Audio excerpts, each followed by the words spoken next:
আসসালামু আলাইকুম everyone, welcome back to my channel. আজ আমি একটা স্ন্যাক্সের রেসিপি আপনাদের সাথে শেয়ার করব।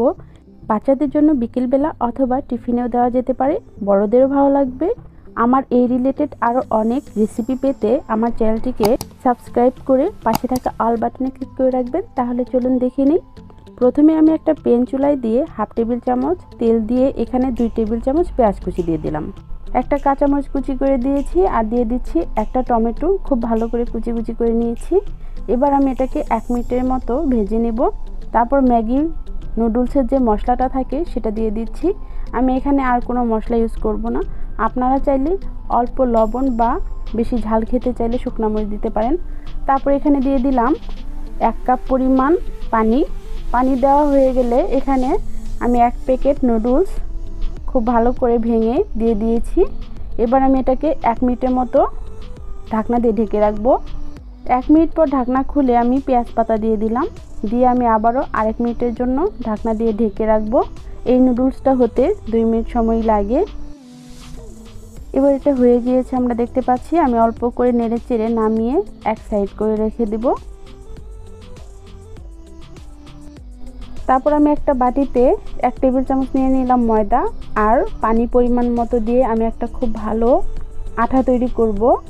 আঠা তৈরি করে এক সাইডে রেখে দেব। তারপর এখানে আমি 8 পিস মিডিয়াম সাইজের ব্রেড নিয়েছি। ব্রেডগুলো কিন্তু অবশ্যই ফ্রেশ হতে হবে। তারপর আমি সাইডের যে লাল অংশগুলো আছে এগুলো কেটে ফেলে দিচ্ছি। আগের দিনের ব্রেড দিয়ে এই স্ন্যাক্সটি বানানো যাবে না, এজন্য ব্রেডটা অবশ্যই ফ্রেশ ব্রেড নিতে হবে। একে একে আমি সবগুলো ব্রেডের সাইডের যে লাল অংশ কেটে ফেলে দিয়েছি। এবার আমি একটা বলে পানি নিয়ে এভাবে করে চারপাশে পানি লাগিয়ে নিলাম। তারপর আলতো করে চিপে নিচ্ছি। চিপে নিয়ে আমি একটা বেলন দিয়ে এভাবে হালকা করে বেলে নিচ্ছি। খুব সাবধানে আস্তে আস্তে কাজটা করতে হবে।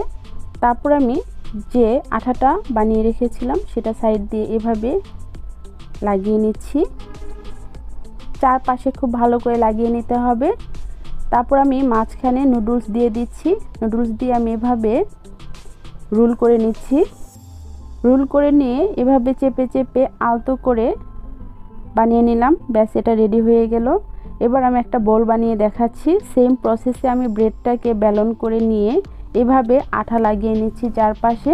তারপর মাঝখানে নুডলস দিয়ে আমি একটা নাইফ দিয়ে এভাবে উঠিয়ে নিচ্ছি, কারণ যেহেতু আমি ব্রেডটা বেলন করেছি সেজন্য এটা লেগে যেতে পারে। তারপর এভাবে আস্তে আস্তে মুঠো করে একটা বল তৈরি করে নিব।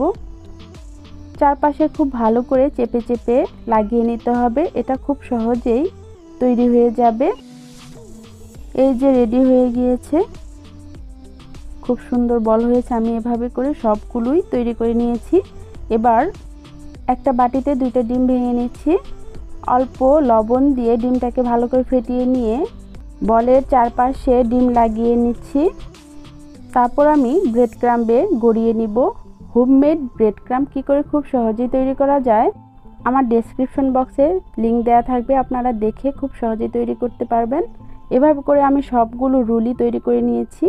এবার একটা প্যানে পরিমাণ মতো তেল দিয়ে মিডিয়াম আঁচে তেলটাকে গরম করে নিয়েছি।